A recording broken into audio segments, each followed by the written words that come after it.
Congratulations, you have found the How the Heck Have You Been podcast, a show about catching up with old but not forgotten friends.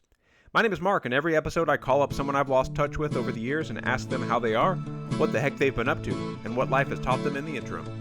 Let's get to it.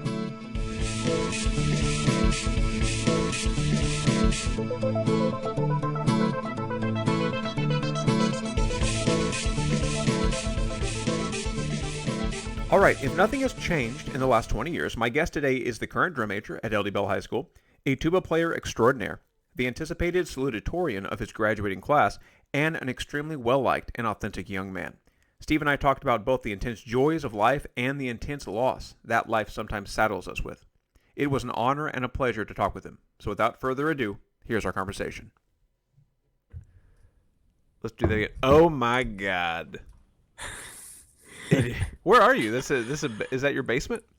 This is my unfinished basement here in Seattle, Washington. This is actually the same spot too where I did my remote teaching from for the past school year. So it's got this like concrete 90s grunge chic to it. And I'd be like, yeah, kids, you know about 90s grunge, right? Like Nirvana and stuff. And they're like, no. They wear the Pratt. shirts, but they don't know the bands. It's they wear it to be ironic, and yet ironically they don't know those bands. So yeah, I'm coming to you from my basement someday though. The hope this year is to get it all finished. So all right, Matt. Well, yeah. How the heck have you been? That's the title of the show, at least. Yeah, it's been 20 years. 20 years, still being a drum major. The show just keeps getting more complex. No, things have been going well. It's been a long 2 decades, but also it seems really fast. Also, my mind is being blown at the same time because my mental schema of Mark Dye is now slowly changing because I'm like, but you are rocking the shirt though. So thank you. I got the Hawaiian shirt. I'm wearing the glasses. Yep. I don't think I ever wore. You said jean shorts. I don't think I ever wore. Did I cut off shorts? Man. You wore jean shorts. They definitely went like mid knee, a little bit lower, kind of like the long jean shorts. With like some brown high tops. That is my mental schema. That's it's rough. Pretty solid. I hope to break through that today. Let's have that be our main goal. Sure. All right. So this is the pilot episode.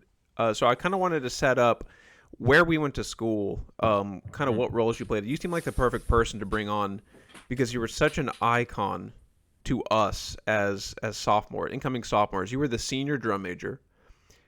We both played tuba, but you miraculously, were you one of the first drum majors to come from the tuba line? No, I think there were a couple others.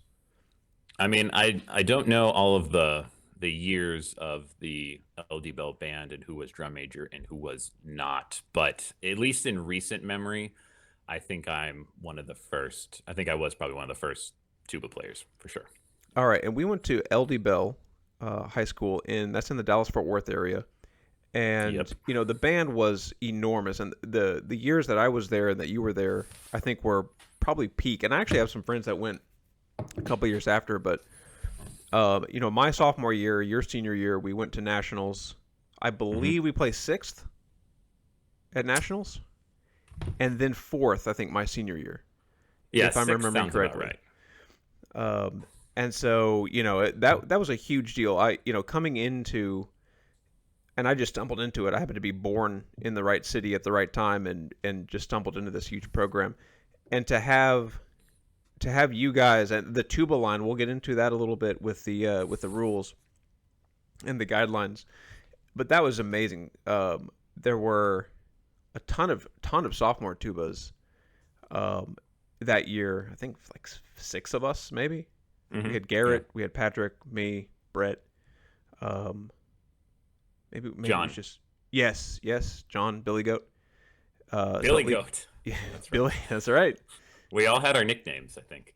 And it was so regimented, and there was such discipline. And I was in Boy Scouts as well, so I had these huge benefits coming from both those things. But I stumbled into it, and then to know you just through all those guys was a huge boon as well, to be, coming into this new high school, and to have some connection with the Steve Pratt, the great Steve Pratt. And so I don't know, how did you view yourself in high school? Because I mean, we honestly idealized you. I remember Spain Fisher calling you Jesus quite a lot, which is a bit I over do the top. remember But that. like, how do you view yourself? And was there pressure to? I mean, did you feel that, or were you just going with the flow there? That's a really good question. You know, I coming into high school, um, and I think, well, I guess if I think about just my senior year, I remember before school started that I guess I came into a moment of clarity and focus where really all I wanted to do was um, just get into like a good school with a scholarship just to help out my folks to pay for college. But I wanted to really focus on band, and I wanted to make it the best that I could. And I saw being a drum major not as I guess a title to wield and throw weight around with power, but as a kind of a position of servant leadership. And it was really the first big opportunity that I had to be kind of in that sort of role and to model the very things that I think every band member was kind of aspiring to.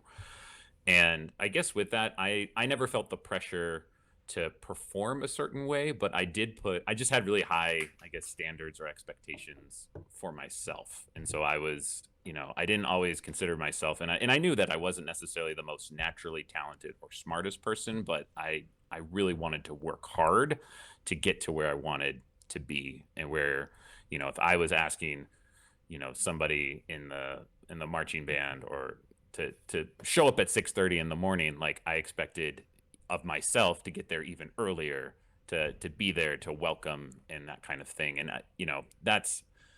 that was the sort of pressure I put on myself, but not so much that like, oh, if we don't get first or second, like I'm a failure. I just wanted to not sell myself short by being Yeah. as, I guess, self-disciplined as I could. And I sort of just focused on that. As my mom would say, she's like, yeah, you kind of spent, especially your senior year, with a nose in a book, because we'd go driving around. I'm like, hey, there's a new shopping center. She's like, yeah, that happened like 8 months ago. You were probably studying. I was like, oh, right. So, there was definitely a cost to it, Yeah. because I think I was a little insular. Like I wasn't like always out on the weekends, because I was like, oh, I need to study. And then I was mowing yards for money.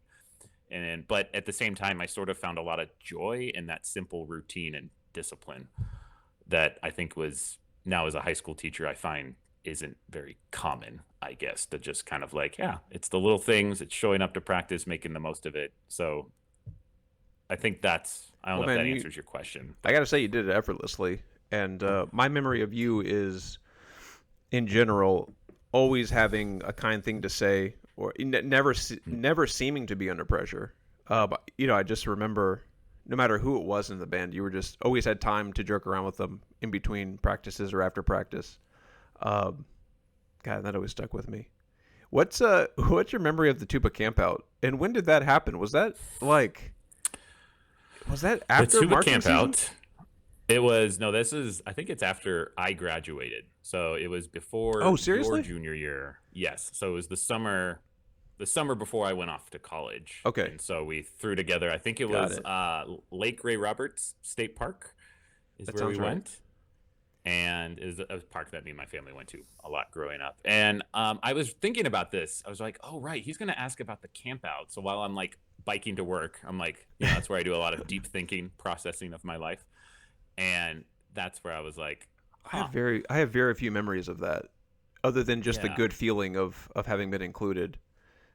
Uh, I do remember there was I think you were inside of a freezer at one point when we were so buying ice. I Was that the only camp out, or am I blending I memories think it here? is because Okay.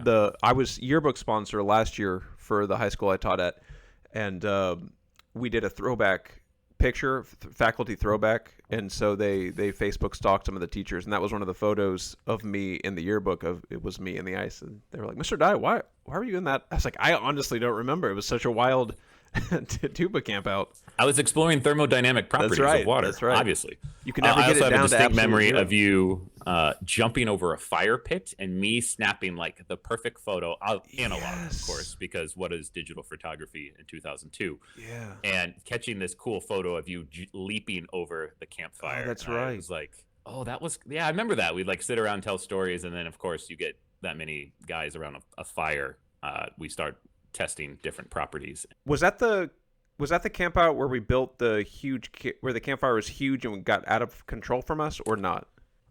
I think I would have remembered an out of control fire. I think That this would have was. been too much for Steve Pratt to allow.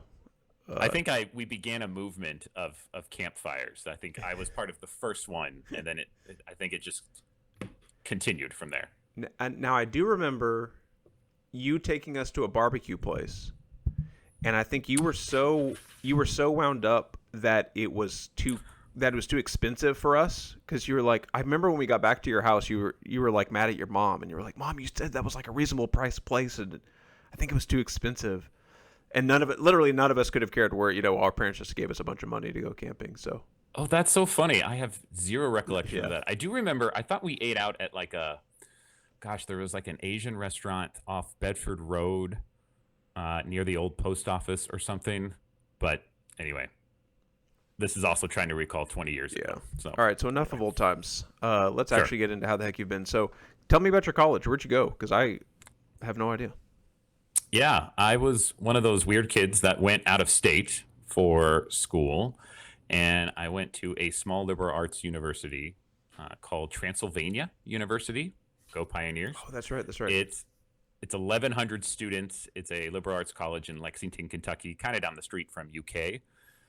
And went there just because I remember when I was a junior taking the PSAT, I selected, you have to select all these different boxes about colleges you're interested in. I chose liberal arts because I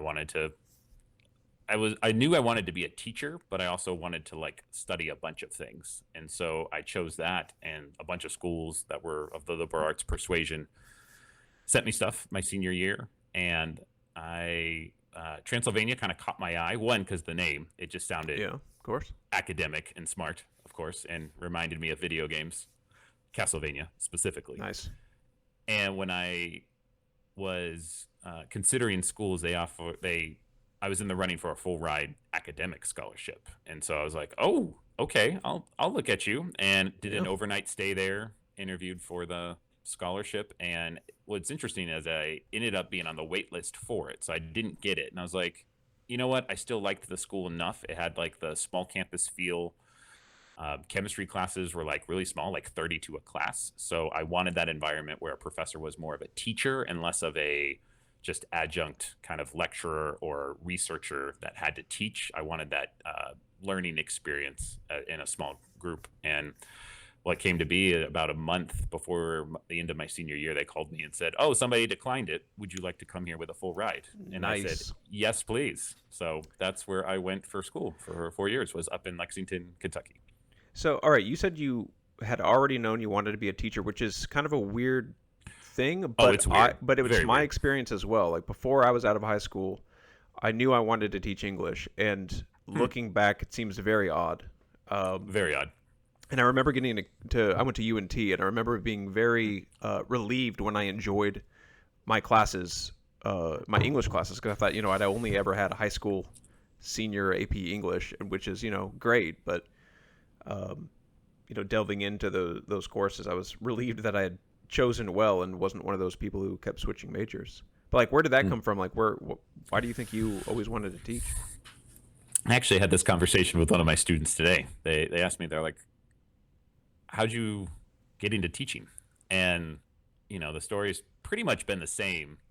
Uh, there was, I guess, two things. I remember a teacher at Bell told me, or was telling the class something, that whatever you do in life, you should be able to picture yourself like not being able to do anything else but that thing. And I was like, well, I always like learning. Like I like learning new stuff. So I always wanted to be in a position that the focus of it was learning.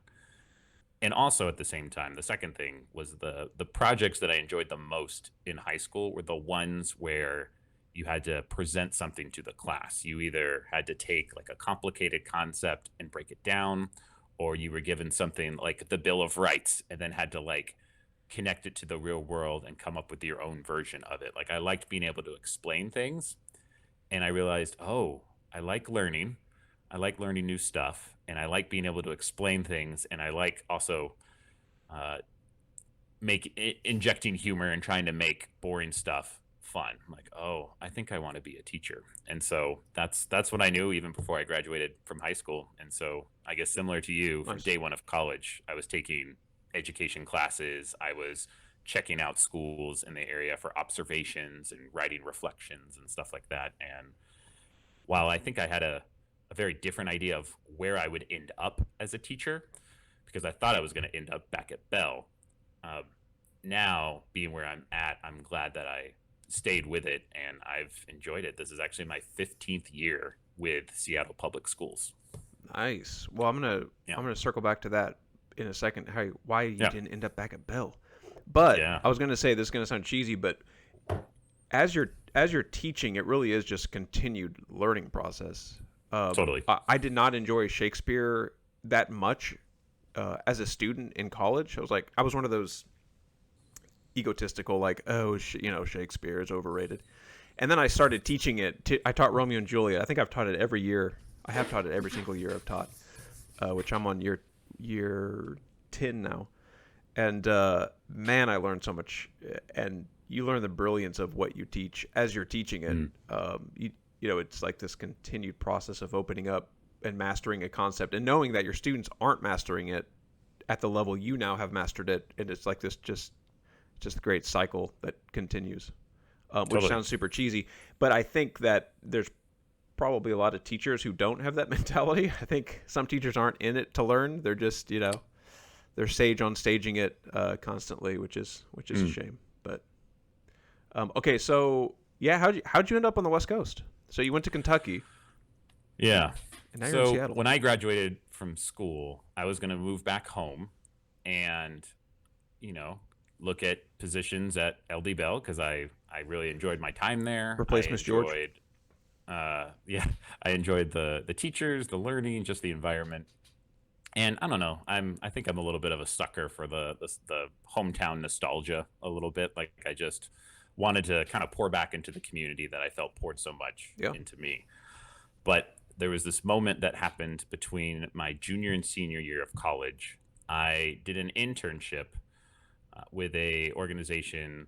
They're known as Crew, but before then they were called Campus Crusade for Christ. It's like a Christian ministry for college students. And what they do is they have this program called Here's Life Inner City, and they pull college students from all across the country and put them in like New York, Chicago, LA, different urban environments, just to see like what does it mean to be a church or parachurch ministry and do Christian ministry in that type of environment. And so basically one of my friends, good friends of mine that I met at school named Daryl, more or less sort of dared me to do it. He's like, Mhm. yo, you got to do this at least once. Like, I think it would really rock your world in the best way possible. And I was like, all right, I'm about to be a senior. This is the time I have to do it. And so I applied.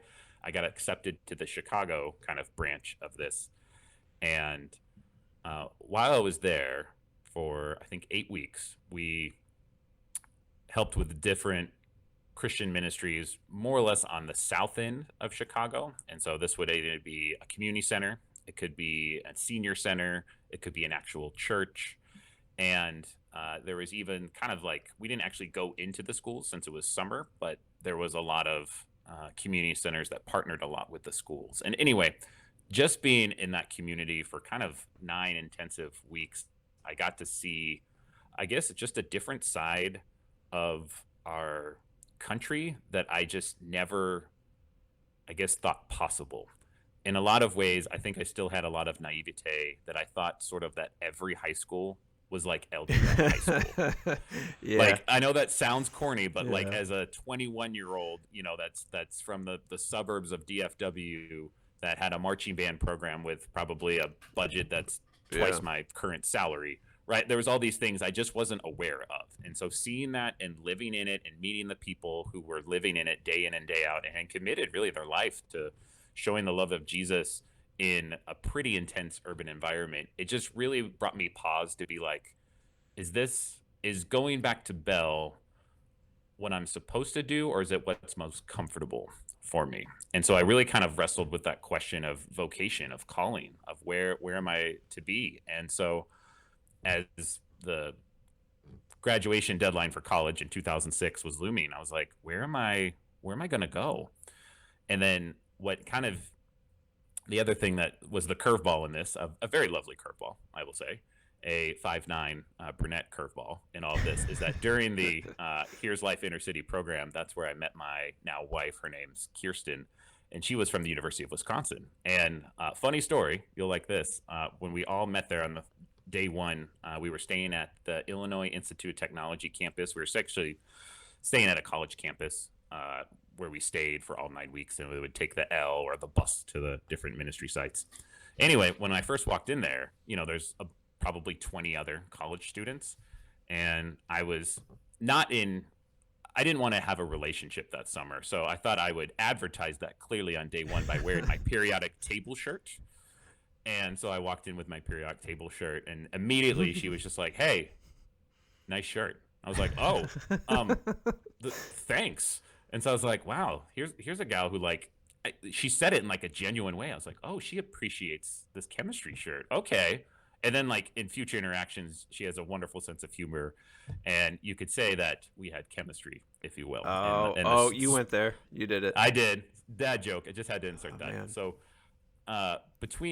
those two things kind of happened between right before my senior year of college. So when I graduated, I decided to move up to Wisconsin because Kirsten was finishing another year of school. And then that's where I entered into AmeriCorps, which I'm not sure if you've heard of AmeriCorps, but it's the Bill Clinton program that's essentially, it's like the Peace Corps, but stateside. And the federal government gives grants to nonprofits to hire like an AmeriCorps person for, it's like dirt wages. It's like $900 a month Yeah. you live on. But it's kind of like you get another arm or leg to your nonprofit because you get like, hey, we didn't have this volunteer coordinator, but now through AmeriCorps, you're the volunteer coordinator. So build a volunteer program and go. And so I worked at a middle school as a tutor and after school club coordinator in Madison, Wisconsin for a year while she wrapped up school. And that just kind of I just felt like I was too young to be a teacher right away, and I didn't know where I was going to end up. So I did AmeriCorps as a middle school after school club coordinator and tutor. And then, we got engaged that year. And then we got married at the end. So August 2007. And so we got married. And then the question became, well, where are we going to move to? Are we going to go back home to Texas? Are we going to Chicago? Are we going to move to the Midwest where she's from? And at that time, I was reading a lot of Donald Miller. I don't know if you're familiar with the author. He's based out of Portland. He wrote a book that was kind of one of those top 5 books for me that hit me at a time that was very it was like he was reading my mail. It was like the book that was like, did you open my brain and read this? But it's a book called Blue Like Jazz. Oh, I and have it's heard kind of of that. Yeah, I have not. I haven't read it. It's kind of like a memoir of his experience of going to Reed College, which is a liberal arts college on the West Coast, and just being able to kind of find his identity and his faith while in a place that for most people weren't Christians. And so I read that and I was like, oh man, I identify a lot with this guy. And then I was like, hey, maybe we should move out to like the West Coast just for a year. Let's just do it for a year. Just, it'd be fun. Let's get a AmeriCorps position. So we got married, literally drove out I-90, took 30 hours, I think, to go from Minneapolis to Seattle. Oh, really? It was like Wow. a 2-day trip. And I had another AmeriCorps position working at a middle school. My wife also was in AmeriCorps working at an elementary school. And that was kind of twofold. We got our taste of what it's like to be in education in an urban environment. But 2, we were also in a completely different culture on the West Coast. Yep. And, our plan was, hey, let's do this for a year and then we'll figure it out. But, now I can say 15 years later and 3 kids and a mortgage, you could say we have some roots out here. And so that allowed me to solidify, I want to teach in Seattle. I want to teach here. And then a job opening opened up and I've been in literally the same building, same classroom, teaching the same basically classes for now. This is my 15th year. And Wow, so nice. that's kind of the LD Bell to Seattle story, I guess. That's a cool story. I love Seattle too. I've got some family up there. We've visited a couple times. It's a great. I mean, I love the weather too. Portland. My dad had a best friend in Portland, and we went fishing up in the rivers up there. Okay. And man, that was a great trip. It just drizzled the whole time, and I love rain. But wow, We that's really cool. definitely So we have a plethora of that. yeah, yeah. So you've been serving your whole life, which does not surprise me at all. In fact, I was going to read to you what you wrote to me in my yearbook. Oh, Here snap. we go. This is your yearbook dedication to me. Minnie Darren, hey man. Wow, what a year it has been. I remember first meeting you, always confused you and Brett until you got your nickname. Then it just stuck. Thanks for being a valuable asset to the band. Your personality and character has already made you a natural leader in the band. Take it and use it the opportunity for God's glory. There is no better way to do it. You will do great things next year in the band. Take care. If you want to make state, there's a secret that Cottrell? Would it be Cottrell? I couldn't read. No, I think Cottrell. Cottrell and I only know. Practice an hour every day over the summer, and nothing can stop you. I'll miss you next year. Carry on the tuba rules, and goodness, don't break any more. Love you, man. Peace and grace be with you. Steve Pratt, John 3:30. There you go. So there you go. You just kept giving people good advice. Wow. Yeah, I love that. So I'm kind of impressed at my 18-year-old self. There you go. Okay. It's good. It's better than Davis's. So I'm recording his. I'll have to definitely listen to that one. It's a good one. Okay. Man, that's great. Before I kind of want to talk to you about how you found parenting to be, because that's a whole game change. What do you have? 2 kids? 3. 3. Ooh. See, we stopped at 2. Our strategy was man on man, like one on one. Okay. We can handle this. When they start to outnumber you, I don't know. How old's your youngest? So I have 3 children. My oldest is Talia. She's 8. Then we have another daughter, Serafina, age 5. And then Jude is our pandemic baby. So he was born April 2020. Like right when it was like, oh, we have to wear masks to go in the hospital. That's weird. And then we went into the room to, to have my wife to have the baby. And then they're like, okay, yeah, and you can't leave. I was like, What? Wait, but no. The other 2 times, there's a pierogi place right down the street that I've been waiting. It's part of having a baby here. It's Swedish. I go get my pierogi, a top pot donut, and I come back and I bring them back, and it's like a celebration. They're like, if you leave this room, we are not letting you back in. And I was like, dang it, I hate this pandemic. Anyway, so and it hit there first, right? I remember that it was Seattle was one of the earliest hit because I had a friend who lived up there at that time too. Yep. So he's our pandemic baby. So he'll be turning 2 in about 1 month. Wow. So y'all. Yeah. So speaking of schema permanence, in my mind, you're a generation older than I am, right? But That's we have, so we funny. have, it's only 2-year difference. I'm suddenly Gen X and you're millennial. Exactly. Like it's just boom. Somehow. So it's like our kids. I've got my oldest Samantha's 7 and Margot is 5. So I'm right there with you. Except for the COVID baby. Yeah. It's great. It was quite the experience, but we decided, we wanted to push for 3. It's having a boy also has changed things in the most delightful way possible. He brings this, I just can't explain it, this boy energy to life. Yep. Whether it's like just screaming at the top of his lungs randomly or giving you these bear hugs or putting dirt in his mouth or whatever it might be. And it's like, oh, this is great. And like his sisters love him. And so that's great. Yeah. Parenting's, it has changed me. It's actually where if this was a video podcast, you could see the amount of gray. In fact, if you look at photos of me, like on Facebook of pre-kids and post-kids, like it's where all the gray, it's like the presidency shots, before and after the presidency. Yes, exactly. That's what, it's stress. It's good stress, but it's stress. It's I have to take you to urgent care because your chin just split open. Yep. Stress, sort of thing. We just had a chin accident. Wasn't split, but thank goodness. But at least I think it feels like Talia is old enough now where she could help out a lot, like actually help. Yes, and that's been a huge blessing. I mean, she sort of has taken... it also helps. She reads the Babysitters Club, like the original ones, like the ones you have to find on eBay from like 1993, and the covers are falling off. That's like the series she's gotten into. So she's taken on the identity of kind of wanting to be a babysitter, and so Yeah, I mean, Jude accepts it. He wakes up in the morning and doesn't call for me or for his mother. He calls for Talia, who There you runs in go. there, picks him up out of his crib, and I'm That's how you like, do it. "Oh, this is I like this. It's sustaining itself. That's right. I can have more of this That's responsible Talia in my life." Anyway, nice. What struck me was, even I'm sure with your first two, the second one comes out instantly a unique person compared to the yep, first. It's like totally. it's amazing. It's amazing how similar we are in most regards, and yet how completely different each personality can be from day one. Totally. It's ridiculous. It's one of the conversations my wife has to remind me of when we're going through the parenting struggle is that people are not equations. Meaning, it's like, well, I supplied the same variables and input to the second child. Why aren't they doing the same things that the first child That's did? right. And she's like, because humans aren't equations. I'm like, oh, They you should are be though. speaking my language now. It would, in some ways, it'd make things cleaner and easier, and there'd probably be less messes. And Well, I could, the problem is we are equations, but the variables are there's so many variables and complexity. It's such a complex equation we can't control right. for all the variables. Dang it. That's right. One So day.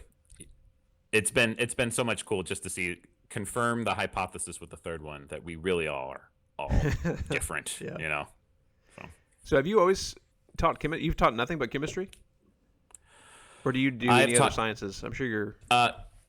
chemistry and physics are the two classes I'm doing, and they had me start to teach the AP level chemistry about Nice. 10 years ago, and that's been nice to have like the intellectual challenge of like college level stuff and to teach seniors, kind of like the bookend of high school. But then I also teach freshmen as well, who just who come into high school and they're just oversized eighth graders. But by the end of the freshman year, it's kind of like I can sort of mold them to what them I want them to be, There you go. to develop good habits and to also impress them with some cool physics and chemistry. So physics, chemistry, and then the advanced chemistry classes is what I teach. Someday, I keep telling my principal, I'm like, you got to bring a wood shop in here.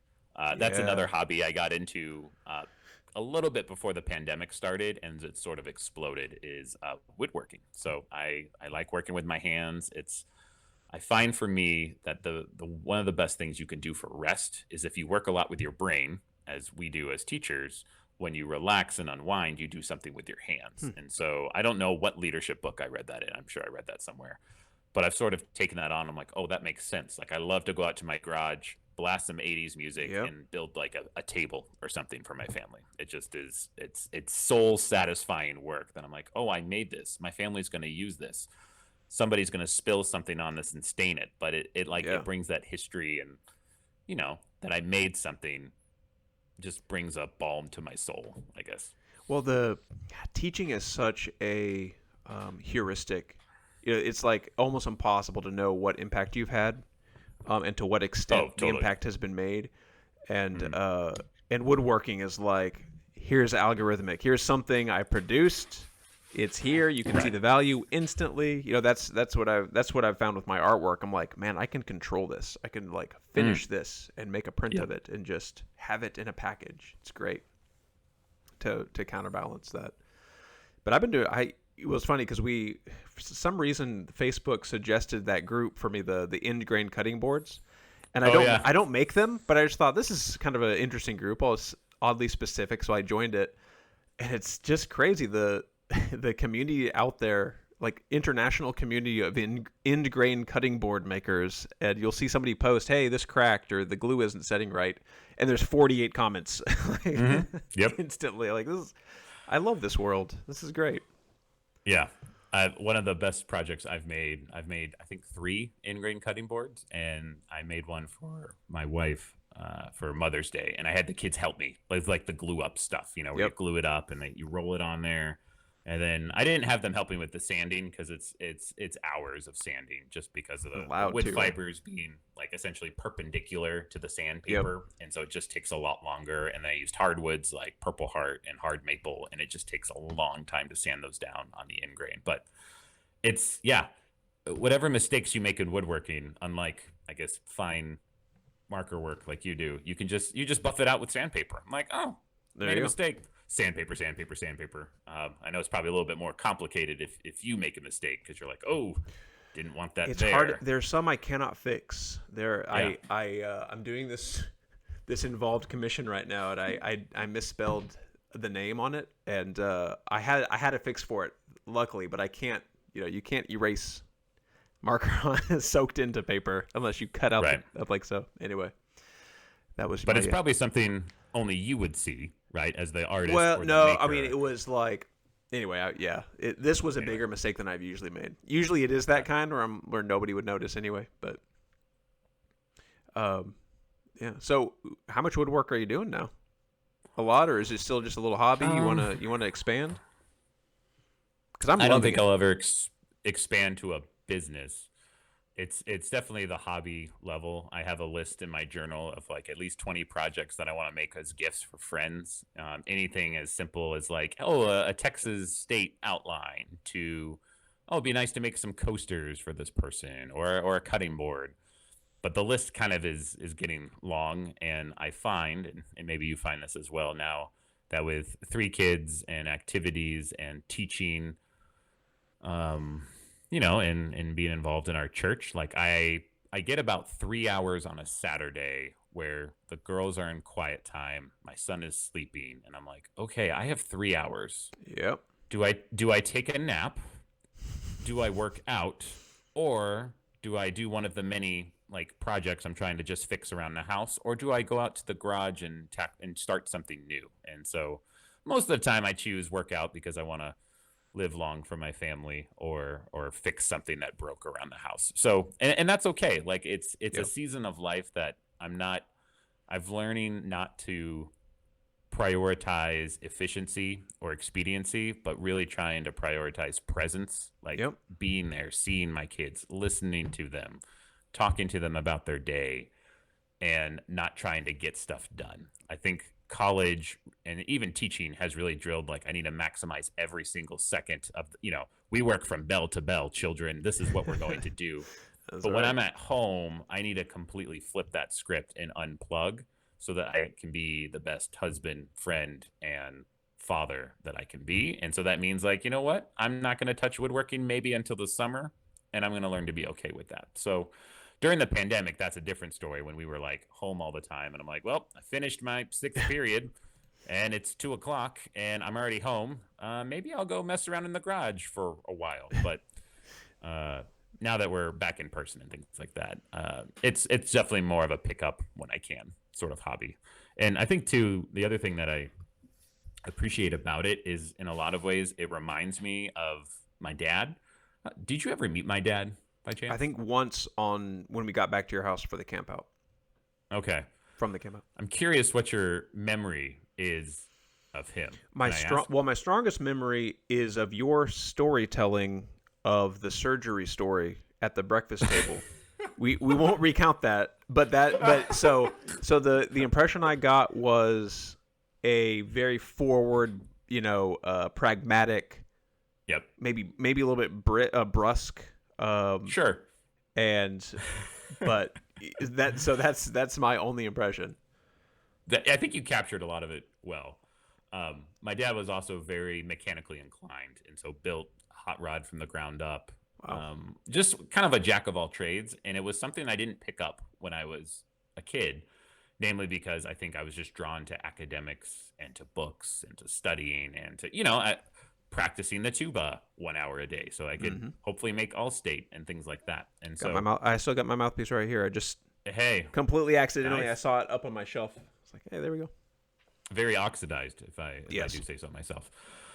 But now when I woodwork, I'm like, wow, like my dad had a drill press, and like now that I know how to use one and how to adjust one and fine tune one, it's like, wow, this would be something really cool to kind of share with my dad. My dad actually passed away from a sudden heart attack in 2016, Oh, and sorry to hear so that. he never got a chance. I mean, really, to meet any of my kids, which is kind of a grief in a lot of ways, but whenever I do woodwork or something like that, it's just kind of like, or believe it or not, I still have the Chevelle from high school. Nah, Got it out I here don't in believe it, Seattle. man. Oh, I got to see that. You got to send me a It's picture. Still running, and my wife tells me that if I finish the basement, I have the blessing to put a 327 motor in there. And Ooh, while okay. I don't know how to do that right now, I've learned how to learn, and I've learned the joy of learning. And I like to just, now that I understand physics and chemistry, it's kind of like mechanics makes a lot more sense Mm-hmm. to me, Yep. and engineering and how they fasten things. But all that to say, in sort of a, I don't know, existential way, I feel kind of almost more connected to my dad when I do these things, because I'm like, oh, he would go out to the garage and work on stuff. I'm like, oh, it's kind of this meta slash sweet moment of me kind of bonding with him 20 years later, That's if that amazing. makes Yeah, sense. So, that's great. Well, I'm sorry. I'm sorry to hear that about him. My dad is 72, and so my oh wow. thoughts go there sometimes. Man, that's going to be hard. Mm. Um, I would say if and when, but of course it is when. But that's part of it. We had Yeah. my grandfather was an electrician, and he would build houses and wire houses. And when he passed, I inherited a manual. I don't know if you've ever seen manual screwdrivers. It's got Yep. like a double gear, and you like actually twist it. Yep. So that's like up on my workbench every. I think look up at that. Like, man, they built an entire country with slide rulers and and hand crank drills and houses and sky not sky. I don't. Do we do skyscrapers before we had electric motors? I guess not. Yeah, it's pretty Dang. fascinating just to see what they did, and just, oh, electric motors. This makes things a lot faster. There's a whole school of thought in woodworking where people are like all hand tools and only hand tools, and I'm No, like, come on. I definitely, while I try not to live by the efficiency is, my jam maxim. I also kind of like the fact that I can just push a board through a table saw and it cuts it, rather than Yep. I'm going to spend the next 20 minutes going sort of thing. But yeah, I think one of the other, I'd say, bigger moments in the past 20 years that I think has shaped me was in 2019. Um, we lost a baby, January of 2019. Her name was Ruby, and she was born at 19 weeks stillbirth. And so we went through the process of, we could have done, a DNC. But there's like a lot of ways that babies can come out when they've died in utero. Mm-hmm. But we decided to go through the process of birthing her and meeting her and grieving her. And I would say that it's a sorrow that me and my wife have tasted that we wish for nobody. But it definitely has changed us. I know for me, it's made me a little bit more, I don't know, in some ways slower to speak, quicker to listen. Um, I think one of the big lessons I've learned in life is that while the good times and that God teaches us a lot while we're in the light, there's some things that you just don't learn until you're in the darkness. And it's not to say that you should always avoid all things that are sorrowful and heavy, but there's things that you learn in those seasons that you just can't learn any other way. And I know that that's, for me and my wife especially, it's really changed us and transformed us. Made us look at our faith completely differently. Definitely not forsake our faith, but understand just how precious and genuine it can be in those Mm-hmm. really, really dark moments. And so I would say, when I was thinking about, what are ways in the past 20 years that have shaped me, that one's definitely much more salient because it's more recently, but it's not something that, rarely a day goes by that it doesn't pop up into my mind. So Yeah. anyway, Well, I'm sorry you had to go through that, but it's occurred to me for the last maybe a few months how little we or how much we shield ourselves from grief. totally. And so it seems like, I mean, as hard as it must have been, you probably made the right decision to go through the process. And I think people don't think about it enough. And then when it happens to a loved one or to your parent, Mm-hmm. it's like you haven't really prepared yourself for, what do we do? Mm. And what are we allowed to do? And what, how should we grieve? And there are a lot of people, who will sit with the body for a while. Because I know in the hospital they just Mm-hmm. want to get the body out to the morgue and get it Right. processed. Mm-hmm. But it's like no, maybe maybe sit with it and fathom what's happened and Yeah. the nature of all of that. It's something I've been thinking about, and what do I want to do, and what my family want to do, and anyway. Yeah. And I think just by its nature, grief is isolating. This is something that we learned in counseling, that when you go through a traumatic event, whether it's the loss of a child, the loss of a parent, a loved one, suddenly your mind and your heart and your life story has this thing that's before you, but it's not before every other, like your friends. Like they're not experiencing this same thing. It's a sorrow that you yourself are carrying. And because it's just you, in some ways it's just isolating, because it's like, now I have this pain that I'm experiencing and feeling. And as much as my friends love me and care for me, they're not experiencing it the same way. And then we can use that as either an opportunity to put up walls and just kind of like go insular and not want to talk about it, or we can use it as an opportunity, that to press in. I'm a lot less scared of when friends of ours or colleagues of mine experience sorrow in their lives. I kind of got like a little like, what do I say? What do I do? Like it was kind of like radioactive. I don't want to go near it. And once you walk through it, you know that you've kind of joined this club that you don't want anybody else to ever join. But sorrow and grief is everywhere, and there's no Olympics for it. There's not like, hey, my sorrow is worse than yours, right? You get a gold medal, but that one, that's more like your honorable mention. Like whatever sorrow it is, that it's heavy for you. And I think it's made me more courageous, I think, to step into people's and hear their story and not try to dismiss it or fix it, which that's always what I would always go to, is be like, well, let me give you some advice here. But just to sit with it and be with people in that. And so, I think it's slowed down my soul much. And I desperately, while I wish it never happened, it has changed me and made me a much better, I guess, friend, husband, father. Yeah. And just even, follower of Jesus. So, yeah. Wow. Well, thank you for sharing that. Yeah. What's I think the Thoreau quote, that what all men are living quiet lives of desperation.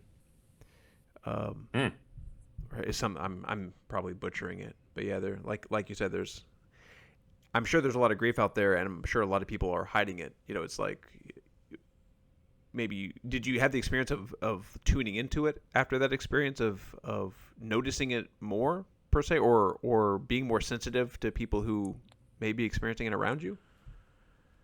Yeah, and I think learning too how people process it differently, and also just the realization that you realize how sometimes people just they don't know how to comfort or what to say, and but to know that like the biggest thing is just presence, just for people to be near you, to listen to you.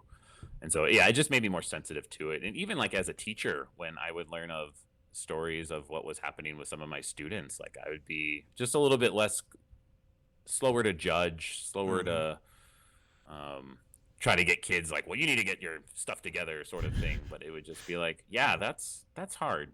Like if you need a day just to like chill, like I'm here for you, and let me know if there's anything I can do. I'm going to go teach balancing equations. Feel free to jump in. It's kind of low key. It's kind of fun.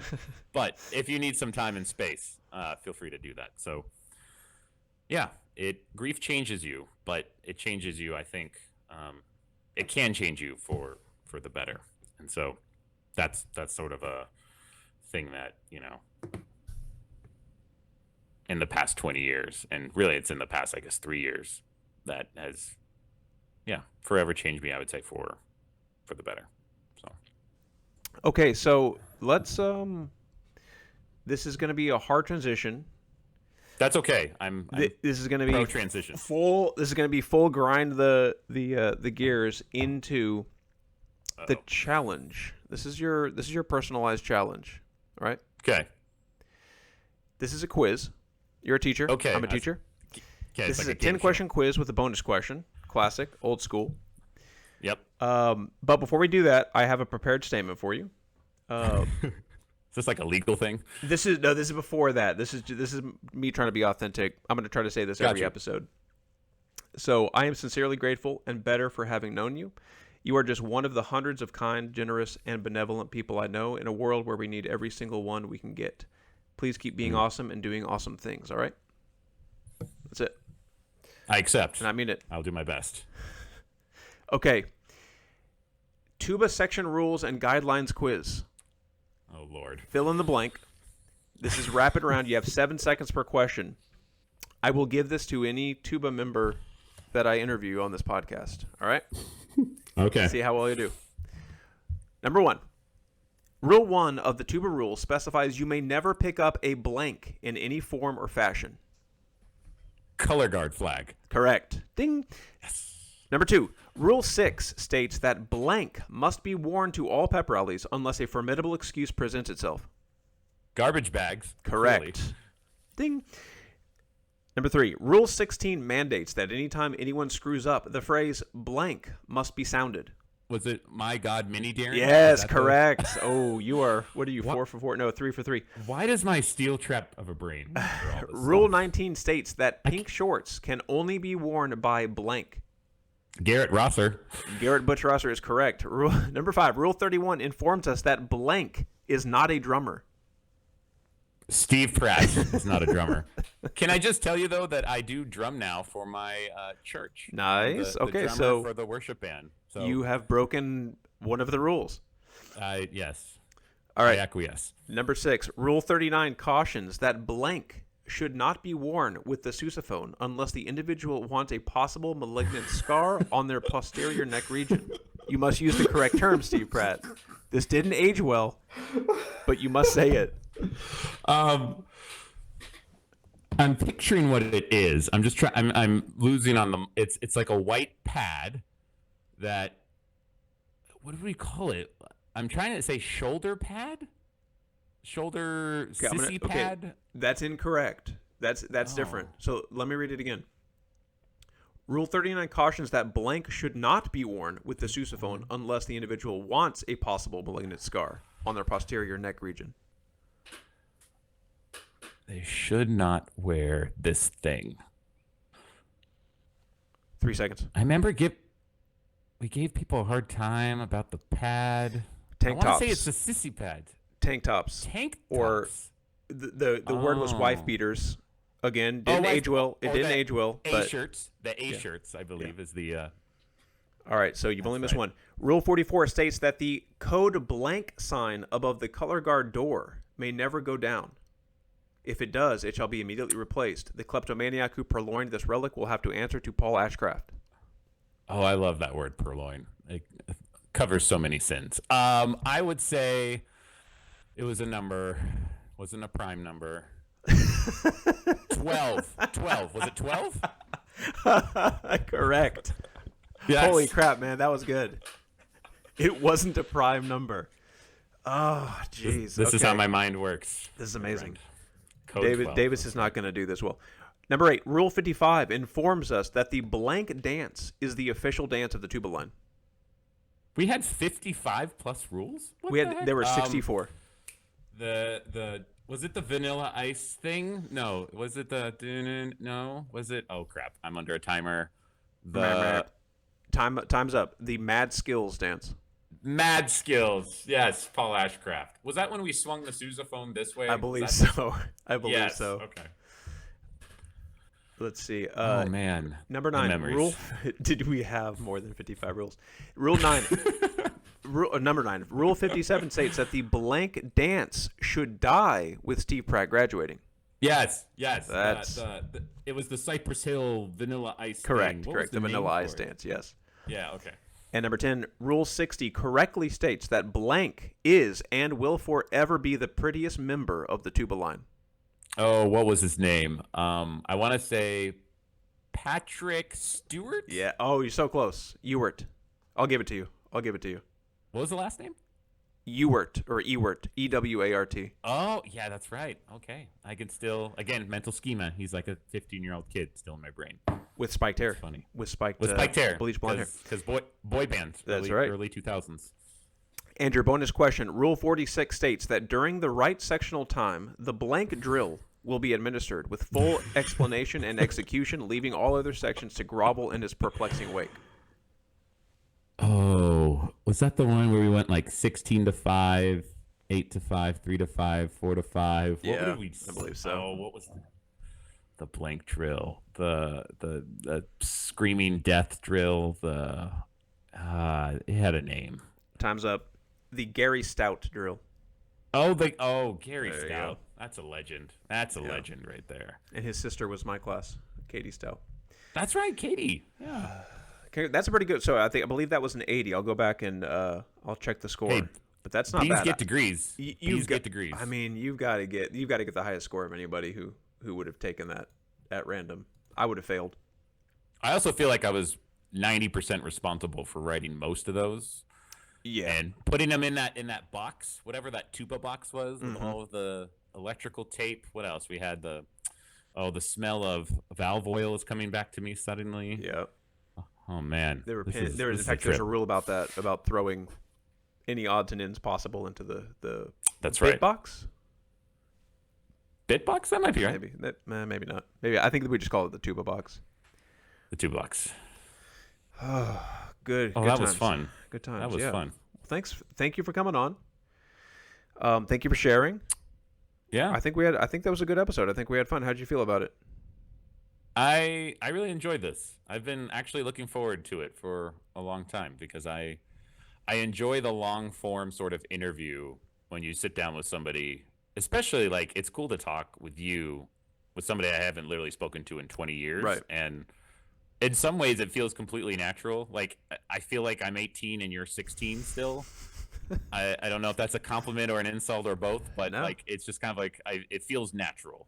And I think it would be fun to like if I'm ever back in. You're still in Dallas Fort Worth. I am. Yeah? I'm in NRH. Yep. Okay.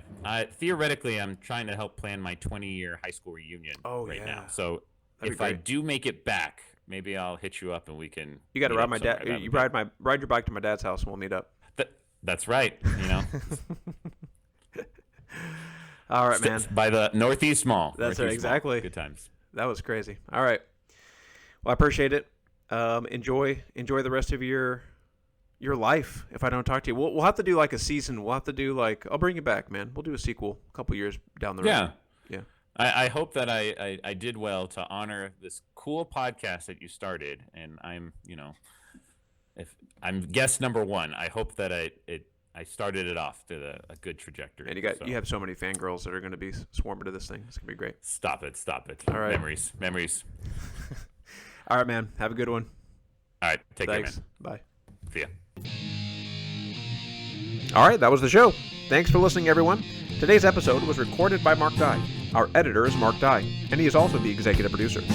The intro and outro music was composed by Mark Dye in high school. It's really just me doing this.